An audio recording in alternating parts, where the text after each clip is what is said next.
안녕하세요. 꽃중년 TV 채널을 찾아주신 여러분. 오늘은 여러분의 가슴을 먹먹하게 만들 이야기를 들려드리려 합니다. 아버지 퇴직하시면 저희 집 근처로 오세요. 평생 모시겠습니다. 퇴직금은 저희가 잘 운용해 드릴게요. 아버지, 어머니, 이제는 저희가 효도할 차례예요. 이런 달콤한 말들. 얼마나 많은 부모님들이 자식들의 달콤한 말에 넘어가 평생 모은 재산을 날리고 계실까요? 여러분, 우리나라가 OECD 국가 중 노인 빈곤율 1위라는 사실 알고 계셨습니까? 그리고 그중 40%가 자식들과의 관계에서 재산을 잃었다는 더 충격적인 통계. 이제부터 들려드릴 이야기의 주인공은 평범한 직장인이었던 박용수 씨입니다. 1987년 25살의 나이로 대기업에 입사한 박용수 씨. 당시 그는 막 결혼해서 월세 단칸방에서 시작했습니다. 아내는 작은 의류 가게 직원이었고 둘 다 집안이 넉넉하지 않았지만 서로를 믿고 시작했죠. 매일 아침 5시면 일어나 지하철 첫 차를 탔습니다. 출근 시간 1시간 전에 도착해 사무실 청소부터 하는 게 그의 일과였죠. 박 대리, 벌써 왔어? 박 과장, 언제 퇴근했다가 또 이렇게 일찍. 박 부장님 없었으면 우리 부서 어쩔 뻔했어. 단 한 번의 지각도, 단 하루의 결근도 없었습니다. 휴가는 항상 반납하다시피 했고, 야근과 주말 근무는 일상이었습니다. IMF 외환위기 때도 묵묵히 버텼습니다. 주변에 정리해고 바람이 불 때도 더 열심히 일했을 뿐입니다. 그렇게 하나둘 진급하며 부장 자리까지 올랐습니다. 회사에선 박용수 부장만 한 사람이 없다는 소리를 들었습니다. 그 시간 동안 그는 한 아이의 아버지가 되었습니다. 딸아이는 그의 전부였습니다. 주말에도 회사에 나가느라 딸과 놀아주지 못한 게 늘 마음에 걸렸죠. 대신 딸이 원하는 건 다 해주려 했습니다. 학원비, 과외비, 빠듯한 살림에도 딸의 교육비만큼은 아끼지 않았습니다. 그렇게 키운 딸은 아버지의 기대에 부응했습니다. 서울의 유명 간호대학에 합격했고 졸업 후엔 대학병원 간호사가 되었죠. 아빠, 이제는 제가 효도할게요. 졸업식 날 딸이 눈물을 글썽이며 했던 말. 그때는 그 말이 그토록 순수하게 들렸습니다. 어느 날 그의 책상 위에 한 장의 서류가 올라왔습니다. 정년퇴직 통지서였습니다. 35년이 이렇게 훌쩍 지나가는구나. 박용수 씨는 먹먹한 마음으로 서류를 바라보았습니다. 하지만 그는 준비가 되어 있었습니다. 매달 국민연금과 퇴직연금을 받을 수 있었고, 그동안 아내와 함께 차곡차곡 모아둔 적금도 있었으니까요. 청양군 시골 마을에 작은 전원주택도 봐두었습니다. 여보, 거기 가면 텃밭도 가꾸고 동네 사람들이랑 어울려 살면 좋겠죠. 아내와 함께 꿈꾸던 노후. 그렇게 시작될 것만 같았습니다. 그런데 딸의 결혼식이 있던 날이었습니다. 아버지, 장인어른, 앞으로 제가 잘 모시겠습니다. 사위는 꽤 괜찮아 보였습니다. 중견기업 회계팀 대리로 일하고 있었고 겸손하고 예의 바른 청년이었죠. 결혼 후 2년이 지나 딸은 예쁜 아이를 낳았습니다. 아버지, 어머니, 손주 보러 오세요. 박용수 씨는 그날만큼 행복했던 적이 없었습니다. 작은 손주의 발가락 하나하나를 세어보며 이제 정말 자신의 인생이 완성된 것 같았습니다. 딸은 출산 휴가가 끝나자 다시 병원으로 복귀했고 손주는 이모님의 손에서 자라기 시작했습니다. 대학병원 3교대 근무하는 딸, 야근이 잦은 사위, 맞벌이 부부의 바쁜 일상이 시작되었습니다. 지난달에는 아이 학원비만 120만 원 나왔어요. 애기 봐주시는 이모님 월급에, 관리비에, 대출이자까지. 퇴근이 늦어 종종 딸이 카톡으로 보내는 한숨 섞인 토로를 보며 박용수 씨의 마음도 무거워졌습니다. 그러던 어느 날 저녁, 딸 부부가 찾아왔습니다. 할아버지, 이제 막 7살이 된 손주가 재롱을 부리며 달려옵니다. 오랜만에 가족 저녁 식사.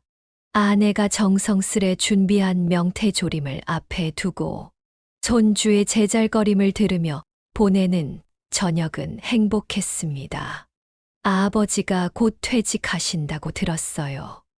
딸의 말에 박용수 씨는 천천히 고개를 끄덕였습니다. 요즘 강남에 좋은 아파트가 나왔더라고요. 53평형에 방 4개, 지하철역도 가깝고 사위가 핸드폰을 꺼내 아파트 사진을 보여주었습니다. 신논현역 근처의 새 아파트였습니다. 매매가가 35억이래요. 순간 박용수 씨는 숨이 막혔습니다. 아버지 퇴직금이 7억 정도 되시죠? 거기에 이 집 매매가 15억. 저희가 대출받고 아버지 국민연금도 담보로 하면 뭐라고? 연금을 담보로? 박용수 씨의 목소리가 높아졌습니다. 아버지, 요즘은 다들 그렇게 한대요. 연금 담보 대출 받아서 투자하면 이자 내고도 남는다고. 저희가 위층에서 살고 아버지 어머니는 아래층에서 사시면 돼요. 손주도 봐주실 수 있고. 그날 이후 퇴직을 앞둔 시점부터 딸 부부의 방문이 잦아졌습니다. 매번 손주를 앞세워 찾아왔죠. 할아버지랑 같이 살면 좋겠지. 할머니가 해주시는 반찬이 제일 맛있는데. 어느 날은 사위가 혼자 찾아왔습니다. 낯술이 잔뜩 묻어나는 숨결. 아버님, 솔직히 말씀드리면 회사에서 승진하려면 강남 집이 있어야 해요. 지방대 출신인 제가 이번이 마지막 기회일 것 같아서. 또 다른 날은 딸이 혼자 와서 눈물을 보였습니다. 아빠, 저 너무 힘들어요. 3교대 하면서 애 키우는 게. 남편은 승진 못할까봐 매일 밤늦게까지 회식하고. 엄마 아빠가 도와주시지 않으면 저 이혼해야 할 것 같아요. 급기야 사위 부모님까지 찾아왔습니다. 박 선생님이 퇴직하시면 우리 자식들 좀 도와주셔야죠. 요즘 젊은 애들 힘들잖아요. 집 한 채 사주는 게 뭐 그리 어려운가요? 우리 아들이 지방대 출신이라 고생이 많아요. 박 선생님 따님은 SKY 출신이라 좋은데 우리 아들은. 박용수 씨는 밤마다 잠을 이루지 못했습니다. 아내와 밤늦게까지 이야기를 나눴죠. 여보, 우리가 35년 동안 모은 돈인데 딸아이가 힘들어하니 도와주고 싶은 마음도 있지만 매일 밤 고민하던 어느 날 오랫동안 친하게 지내던 은행 지점장을 만났습니다. 박 부장님, 절대 안 됩니다. 요즘 제일 많이 보는 게 퇴직금 날린 분들입니다. 자식들 도와준다고 했다가 결국엔 그날 저녁 박용수 씨는 결단을 내렸습니다. 여보, 우리 그냥 계획대로 시골 내려가죠. 아내와 단둘이 조용히 이야기를 나누던 어느 저녁이었습니다. 그리고 다음 날 또다시 찾아온 딸 부부 앞에서 박용수 씨는 단호하게 말했습니다. 이제 그만 찾아오거라. 네, 아버지. 내가 평생 모은 돈이야. 너희 욕심 때문에 날려버릴 순 없어. 아버지, 저희가 효도하려고. 효도, 부모 재산 빼앗아 가는 게 효도니? 아빠, 그래도 자식인데. 딸이 울먹이며 말했습니다. 그래, 내가 내 딸이야. 그래서 더 이렇게 말하는 거야. 나이 들어 병원 한 번 가는 데도 돈 든다. 나중에 장기 요양받게 되면 그 돈은 누가 대신 내줄 건데. 내 어머니 아프시면 너희가 직장 그만두고 간병할 거야? 아니면 비싼 요양병원비 매달 낼 거야? 박용수 씨는 서랍에서 서류 하나를 꺼냈습니다. 퇴직연금 수령 신청서였습니다. 벌써 신청했다. 일시금 아닌 분할 수령으로. 그 순간 딸 부부의 표정이 돌변했습니다. 아버지가 그렇게 냉정하실 줄은 몰랐어요. 자기 돈만 아끼시려고. 우리 힘들어도 모르시는구나. 시간이 흘러 박용수 씨 부부는 계획대로 시골로 내려갔습니다. 35년이란 세월. 아내는 한 번도 불평하지 않았습니다. 남편이 늦게 들어와도 항상 따뜻한 밥을 차려주었고, 야근이 잦은 날엔 회사까지 도시락을 배달해 주었죠. 여보, 이제 좀 쉬세요. 그래도 아내는 매일 새벽 일어나 남편 출근 준비를 챙기던 사람이었습니다. 작은 의류 매장 점원으로 일하다 결혼하고 전업주부가 된 아내, 알뜰살뜰 살림하며 남편의 월급을 쪼개고 쪼개에 적금도 들고 보험도 들었습니다. 여보, 우리 나중에 늙어서도 이렇게 같이 있자. 매일 밤 남편의 다리를 주무르며 하던 말. 그런 아내가 퇴직을 앞둔 남편의 어깨를 두드리며 말했습니다. 여보, 걱정 마세요. 우리 잘 살 수 있어요. 당신이 평생 성실하게 모은 돈으로 앞으로 남은 인생 우리 둘이 행복하게 살아요. 청양의 조용한 전원마을. 30평짜리 집을 월세로 얻었습니다. 딸에게 알리지 않은 채로요. 퇴직연금, 국민연금으로 월세를 내고도 병원비와 생활비를 충당하기에 부족함이 없었습니다. 여보, 이렇게 사는 게 좋네요. 텃밭에서 직접 기른 상추로 식사 준비를 하던 아내가 웃으며 말했습니다. 그때 갑자기 울리는 전화. 6개월 만에 딸의 연락이었습니다. 아버지, 죄송해요. 딸의 목소리가 떨렸습니다. 무슨 일이야? 신랑이 도박으로 대출받은 돈을 다 날렸어요. 회사 돈까지 횡령했대요. 박용수 씨의 손이 떨렸습니다. 그동안 아버지 퇴직금 받으려고 했던 것도 사실은 신랑이 만든 계획이었어요. 집 산다는 것도 거짓말이었고 도박 빚이 10억이 넘는데요. 이제 감옥에 가야 한대요. 아버지가 퇴직금 주셨더라면 그 돈으로 도박빚도 갚고 회사 돈도 메꿀 수 있었을 텐데. 박용수 씨는 깊은 한숨을 내쉬었습니다. 내가 지금 무슨 말을 하는 건지 알고는 있니? 박용수 씨가 말을 이었습니다. 내가 그때 너희 말 안 들어서 정말 다행이다. 안 그랬으면 나랑 내 어머님은 이제 어디서 살았겠니? 6개월이 지났습니다. 할아버지, 할머니, 현관문 앞에 선 손주가 고개를 숙인 채 울먹였습니다. 이혼 소송 중인 딸이 손주의 손을 잡고 찾아온 것입니다. 아버지, 이제야 아버지 마음을 이해하겠어요. 제가 너무 어리석었어요. 박용수 씨는 말없이 손주의 머리를 쓰다듬었습니다. 저 앞으로 3교대 근무하는데 우리 애 좀 봐주실 수 있으세요? 이번에는 딸의 요구가 달랐습니다.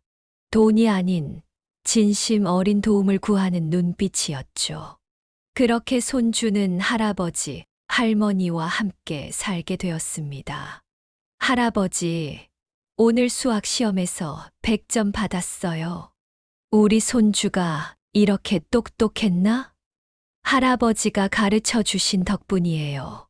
할머니는 손주의 간식을 직접 만들어주는 재미에 푹 빠졌고, 할아버지는 텃밭에서 손주와 함께 상추도 기르며 새로운 행복을 찾아갔습니다. 할머니, 이 상추는 제가 직접 딴 거예요. 우리 손주가 농부가 되려나? 네. 할아버지처럼 텃밭에서 맛있는 채소 많이 기를 거예요. 주말이면 딸도 찾아왔습니다. 이제는 돈 얘기가 아닌 가족의 정다운 이야기로 웃음꽃이 피었죠.